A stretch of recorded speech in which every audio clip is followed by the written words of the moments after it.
Hi, this is Tanya Becker, and I'm your host for today's episode of PartsVu Xchange Talks Boating. If you haven't already, please subscribe to PartsVu's YouTube channel. Also, if you want to make sure that you don't miss out on any of our podcast episodes, subscribe to PartsVu Xchange Talks Boating wherever you get your podcasts. Apple Podcasts, Google Podcasts, Spotify, or Amazon Music. I was excited to sit down with Erika Almond. Erika is the owner of Offshore Therapy based in St. Petersburg, Florida. She's a fishing and boating subject matter expert and particularly focused on helping women gain experience and confidence on the water. She runs fishing tournaments in the St. Pete area, including the Suncoast Ladies Classic that's a women's only tournament. She also co-hosts Livin the Water Life, a weekly show on CarbonTV. I'm sure many of our listeners will be interested in Offshore Therapy's fishing apparel designed specifically for female anglers. Their line also includes really sharp apparel for men and kids too. Erika is a woman of many talents with a lot of experience and great stories to share. Thanks so much for being here, Erika. Yes, I'm super excited. Thank you for having me. Of course.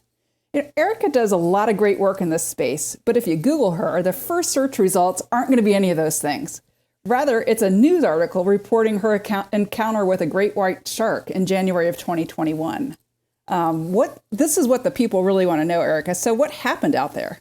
So we were about 60 miles offshore out of St. Petersburg, Florida, and we were fishing for yellowtail snapper and chumming them up just like you do for any of your snapper out there. And all of a sudden, we kind of saw something in the distance and thought, well, that's kind of strange. And we all kept fishing, and it started to get closer, and you see this massive fin out of the water, and sharks aren't unusual here in our area. But as it got closer, we realized very quickly that it was actually a great white shark.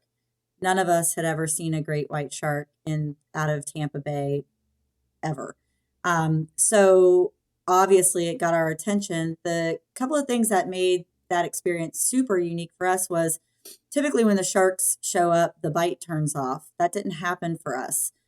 We still caught fish. The shark didn't bother any of the fish we were bringing up, but if we were to throw the fish back because they were undersized or out of season, he went for those, no problem.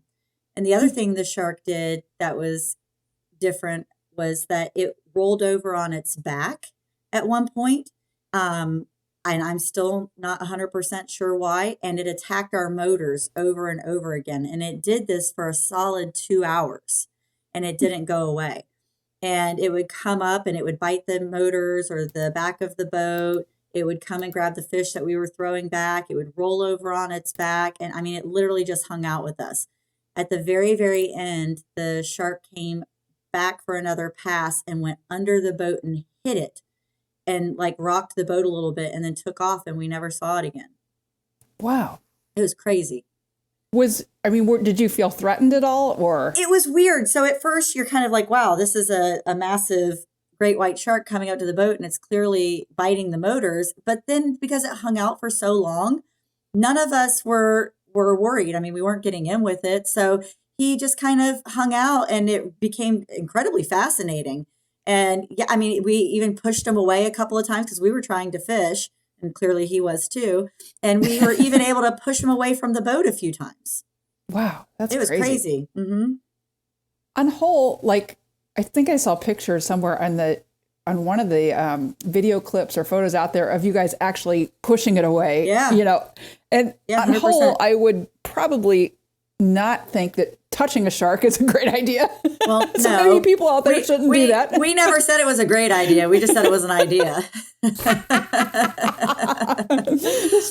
We have to have a disclaimer on the PartsVu podcast. Yes. Don't touch sharks in the wild. Right, right, for sure. There's a lot of things you shouldn't do. Yes, that would be one of them. So how did you fall so deeply in love with fishing? I mean, this is basically your life at this point, I think. Yeah, yes, it's true. It's definitely a passion of mine. I grew up in Gainesville, Florida, so there wasn't a lot of opportunity for saltwater fishing there. We did a lot of lake fishing and dam fishing there with my stepfather. And then my husband actually is from Panama City. And so he grew up saltwater fishing. And I had gone a few times, but I would say my real kind of love for it came when he and I started doing this together. I went to Panama City with him a couple of times and fished and caught my first redfish up there. And it was so big, I thought it was a shark because I just had no idea what I was getting into. And I got, for lack of a better word, hooked at that point. And so we actually moved to Michigan for 5 years for his work. And I was a classroom teacher forever. I taught elementary school, middle school, and some high school for about 20 years. And while we were in Michigan, I started the first ever snow ski club for children with learning disabilities up there and would teach them to ski every winter. And I'm saying that because then when we moved here to St. Petersburg about 11 years ago, I always want to make sure I want to do whatever the things are that you do with where you live. And we have an amazing fishery here. It's absolutely amazing.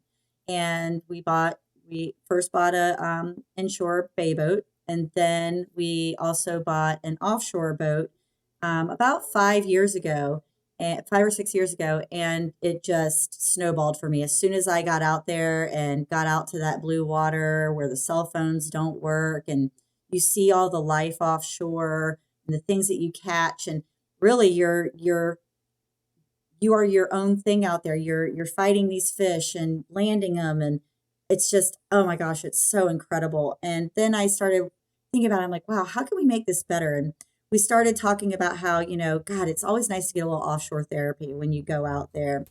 And my other kind of big thing was I love all the clothes out there, but I didn't feel like there was really anything specific geared towards women too.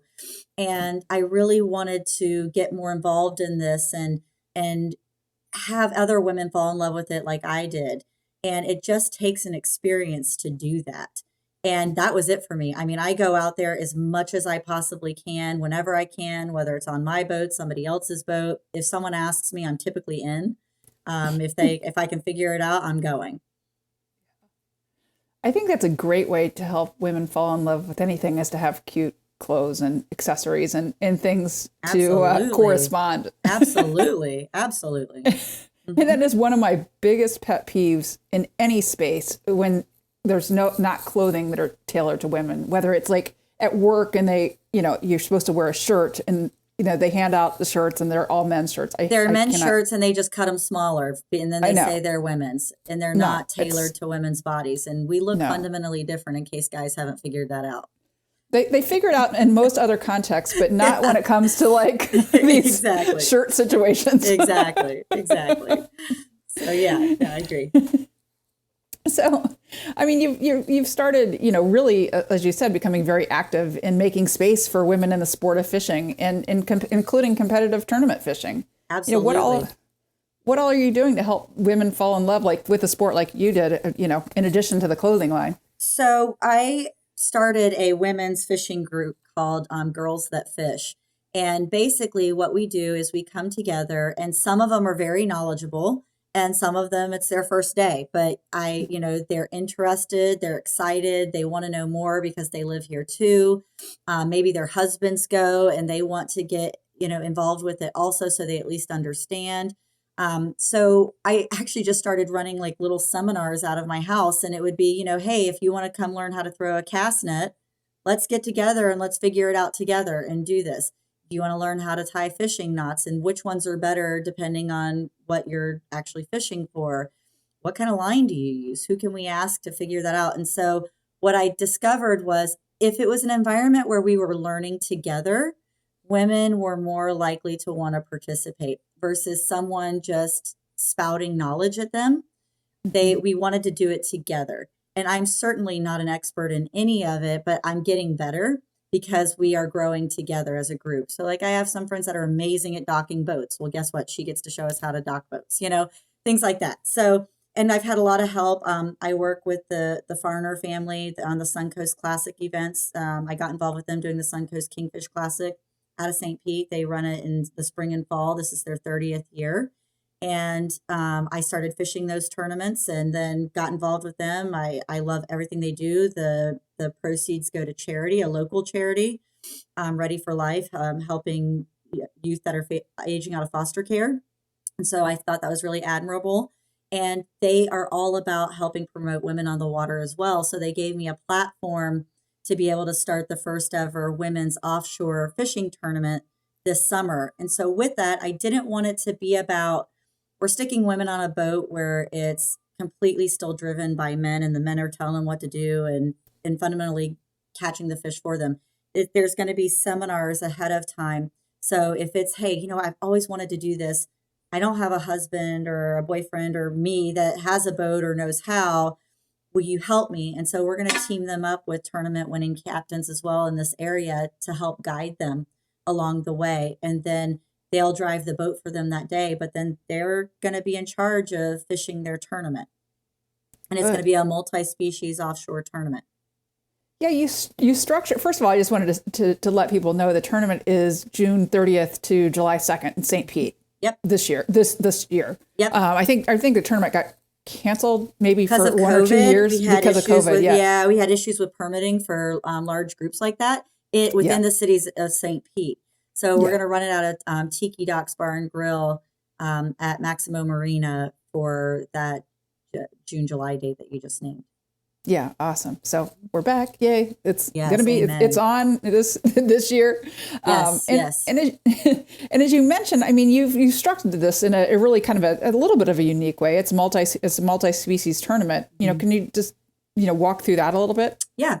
So a couple of things. So there's a category, I'm calling it the brag category. So you've got blackfin tuna, red grouper, American red snapper, and gag grouper.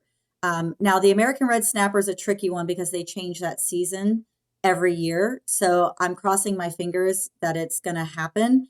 If not, then that's going to be a photo catch and release that we're teaming up with the CCA down here for conservation.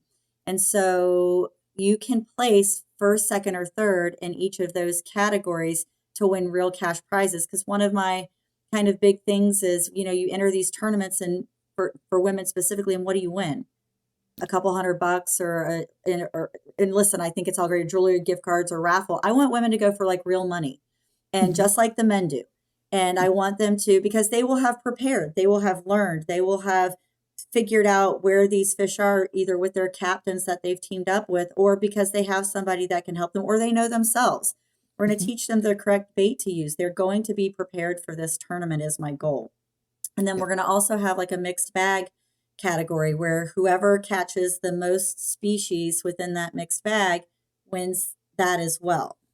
And then we're going to have a photo sailfish category. So it's really kind of everything that's out there. You have a chance. That's awesome. Yeah. Yeah, it's when we first talked in preparation for our conversation today. I mean, you shared that so many of these women, these ladies' divisions of various tournaments. I mean, women win jewelry gift cards or have to wear goofy costumes or whatever it is. I mean, it still makes my blood boil thinking about that.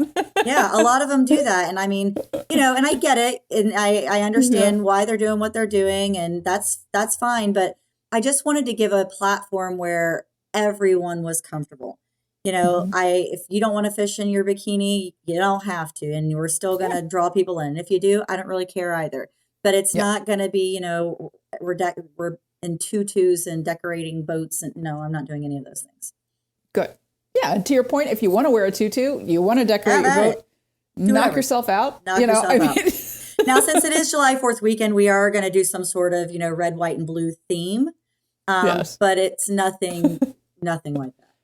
I think that's a fairly gender neutral kind of a theme. Exactly.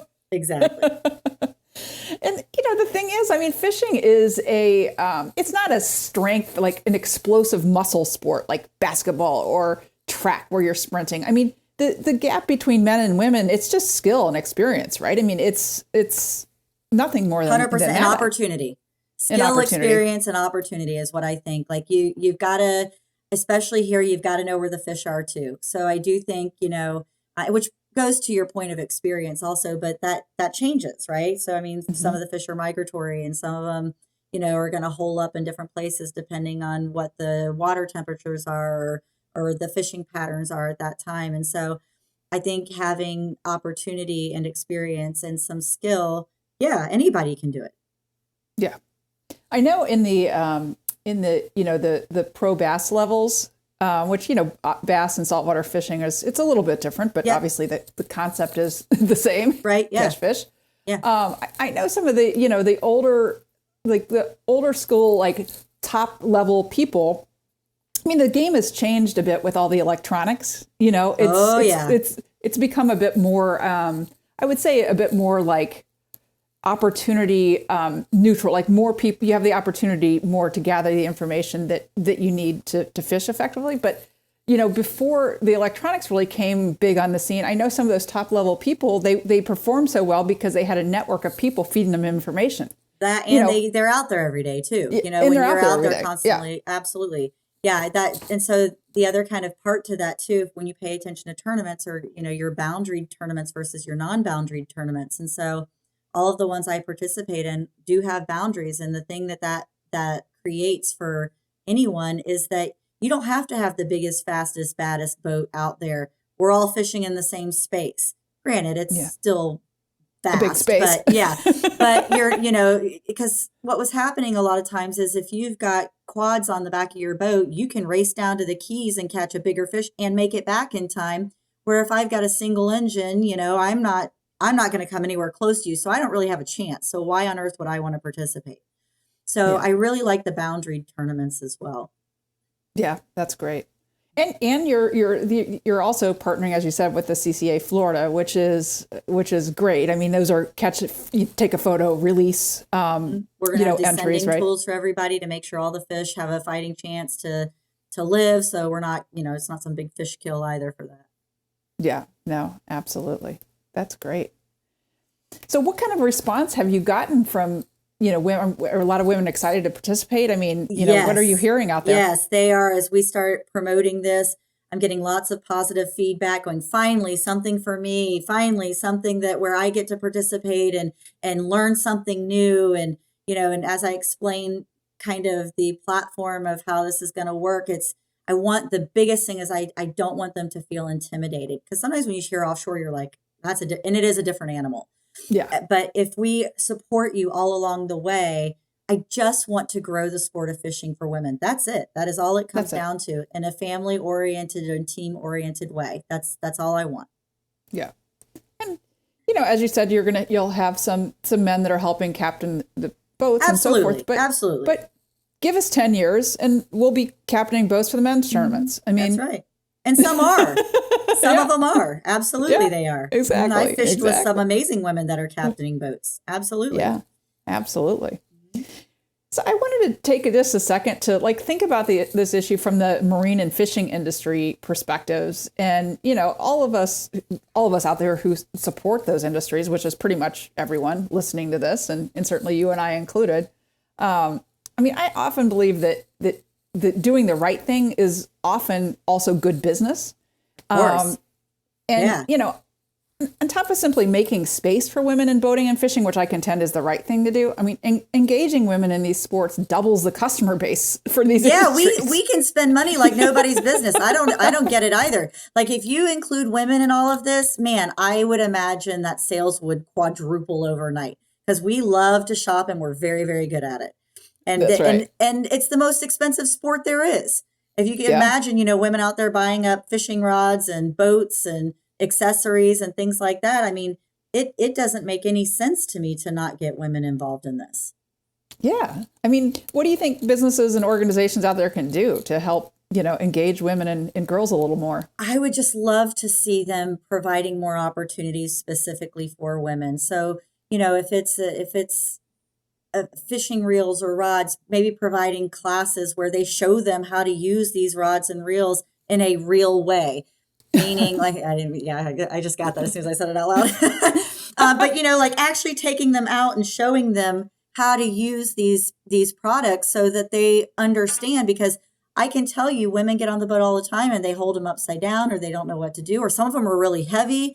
You've got to know, or how do I even pick a reel to begin with based on the type of fishing I'm doing? They don't even know where to begin. And I can tell you for me, I don't know where to go to find that information as far as is there a class or something like that? But if retail stores that carry these specifically offered those opportunities, I could see women getting involved. Absolutely. Mm-hmm. I go to the fishing talks that they hold in, places like Boaters Republic here and things like that. And I'll tell you what, I'm typically the only female in there, maybe one other, and it's usually some woman that's been dragged there by their husband. But I'm so fascinated with it and I want to learn. And so they're out there, but it's still very male driven. And so I would love to see opportunities provided for women specifically where they have a place where they can ask questions. And, because like even if I ask a question in this place, you can see the guys start to roll their eyes and whatever. For the most part, they're supportive, but, I don't know unless I learn. And so women need those opportunities. So I think it'd be amazing, like boating companies. Maybe you spent a Saturday a month providing a place where women could come and learn to drive a boat. Because guess what? If they learn to drive a boat, they're probably going to buy one. Yeah. Or if, same thing with fishing equipment. If they know how to use it, they're probably going to buy it. That's right. That's right. Yeah. I mean, I think that women, not that certainly there's plenty of spaces out there where we should have co-ed spaces, right? I mean, absolutely. And I'm not saying this shouldn't be one of them at all.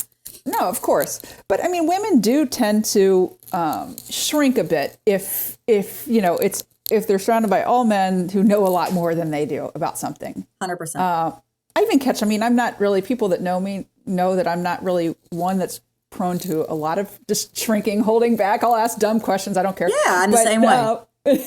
But even I catch myself shrinking a little bit in some of those kinds of environments. Mm-hmm. And I'd much rather learn with other women or just people in general that are at my same skill level. Right. I agree. Yes. And that's what's important to me too. Yeah. No, I was thinking about this question, the kind of the thought that came to my mind, I'm a distance runner. I love to run. I'm not running unless someone's chasing me. So God bless you on that. I'd love to fish and just be outside in general. But like my primary focus hobby is distance running. And, the first women weren't authorized or allowed really to run the Boston Marathon, really the only prominent marathon at the time, until 1972. Not very long ago. Yeah, no, that's crazy. Like Catherine Switzer, one of my heroes in life, ran unsanctioned in 1967. But just think, people thought that women's uteruses were going to fall out if they ran too much and all this just craziness. But think of how many shoes Nike sells to women just because women run. That's right. Nike and all these other clothes, all this stuff. So yep. Fishing industry, boating industry, they should step it up too. Ramp it up. They can sell a whole lot. I love this industry for all the puns, ramp, boat ramp. Real. Yes. It's all there for sure. So, there's a big customer base out there, so they should ramp it up, as you said. Yes.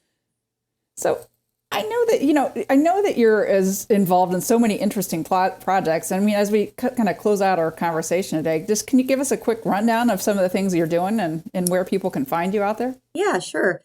So like I mentioned, I'm working on the Suncoast Classic events here in St. Pete for the spring, the fall, and then the Suncoast Ladies tournament in the summer. I also work on a show called Livin the Water Life through CarbonTV, where we meet weekly and talk about topics kind of like this. We typically interview experts within the field, people from FWC, things of that nature. And then once a month, we travel somewhere. So we just got back from Fort Lauderdale and did some things down there. And then we'll go to the Keys next month.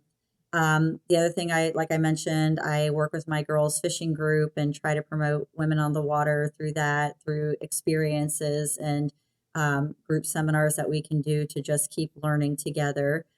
I've done a few things in Florida Sportsman. I am Florida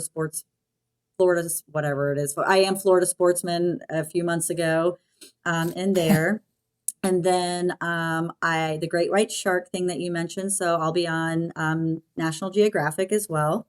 Oh, wow. And then I also have gotten an amazing opportunity to work in Chile in January 2023 to help promote women as well there in that community, where they're trying to implement programs like this where they're getting women more involved. We're teaming up with universities there. The government's provided a lot of resources for us. They've hand selected, I think it's 9 women throughout the United States and Canada to come do this. And And so it'll be a 3-week program. Some of us will be there for 1 week, some will be for 2, some will be for 3, depending on, where our expertise lies or how we think we can help them in this. And we stay right on the river there at the base of the mountain. They're going to have chefs there. Whatever we catch, we cook, staying in tents, teaching them to kayak, learning how to tie flies together. And that was kind of my push with them, that, this has got to really be about women learning together, not just people coming in and telling them what to do, because then I don't think it's going to be successful. And so that is exactly the model we're using over there. And so I'm super excited about that. And then, I got to do some cool boating things. I just did the Parker Boats thing with them, and that was super, super fun. And I think that's about it. Wow. And then offshoretherapy.com, the clothing line that I run as well. Yeah. It doesn't sound like you're doing much at all. I know. I'm sitting around Netflix and bonbons. Here I come. Need to add a few more things to your calendar. I know, right? Exactly. Well, thanks so much for being here today, Erika. Absolutely. This is fun. I appreciate you including me. Yeah, of course. I've included a bunch of links in the show notes. Incredibly important. A video clip from one of the news sites that reported on your great white sighting. Yeah, for sure. That's important for everybody. Yep. And I've also included links to offshoretherapy.com, the Livin the Water podcast, and the Suncoast Ladies Classic site, as well as your social media links. So perfect. Thank you. People won't have any trouble finding you. So thanks again. Thank you. I appreciate it. This is fun. Thanks for tuning in to this episode of the PartsVu Xchange Talks Boating podcast. Are you in a dock war with your boating neighbor for the cleanest boat? Check out our marine soaps, polishes, waxes, and more at PartsVu.com. And for free shipping, use the coupon code PVTalksShine, a special perk for our podcast listeners. Follow us on Facebook and Instagram for boating knowledge, to keep in touch with the PartsVu community, and for special sales and promotions. Don't forget to subscribe, rate, and review this podcast, and check out the show notes for the coupon code just mentioned, more information about PartsVu and the products we offer, as well as our boating blog, the PartsVu Exchange. And a big thanks to Mind for performing the original music featured within this podcast.